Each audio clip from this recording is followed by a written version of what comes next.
just the holiday itself and just the history around it like is really hush hush and how like a lot of people don't want to talk about it.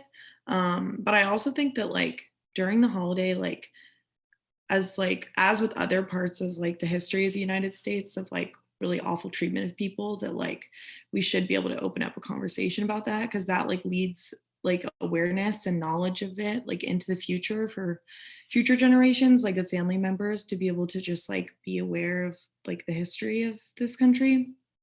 um and but I also think that it's cool that it's like, yeah, it kind of is like this open opportunity for people to be able to take the holiday and be able to use it in the way that they want to, which is really cool. To be able to be like, I'm don't celebrate this, but like I'm gonna do something different instead. And it's like really cool that it kind of just like opens those doors into like, I guess, like broader opportunity to celebrate like this one day in like whatever way you want to.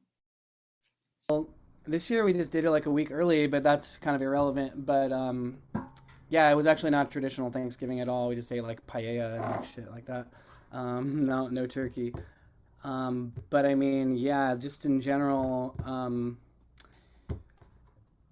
it's basically just an excuse for me to be with my family and to feast and eat lots of food. For me personally, the whole like fable of like Thanksgiving that's taught to you as a kid has like been totally removed from the holiday for me.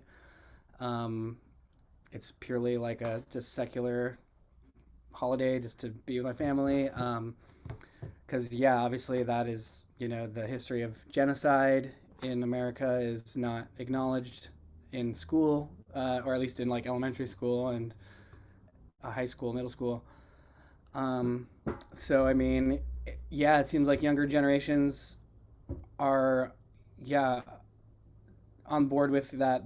This is a colonial kind of genocidal history that we have in this country, and you know when when the baby boomers die, I think it'll be a little easier for us to separate Thanksgiving from the story of Thanksgiving, I guess.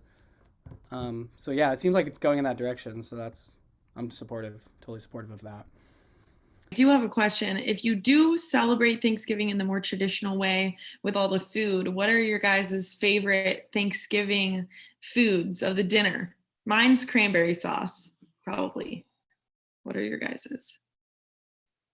Uh, at least I like putting everything into a roll. Oh, Like cool. just yeah, just like if there's like little like red bread rolls, just like make like a sandwich on the side. I feel like I like combining everything. Why have it all separately if you can have it all at the same time and encapsulated in bread? I guess I really love stuffing. I just love carbs. I love bread and stuff. So that tends to be kind of addicting for me. I eat a lot of stuffing. Um, and then like turkey's not my favorite part of Thanksgiving. Probably like yams, like a good yam casserole. I guess they call it like sweet potato casserole. Yeah, I usually love that. I like it with marshmallows. I like it without marshmallows, with just nuts too. That's really great. Crunchy topping, preferably. But yeah, it's my fave.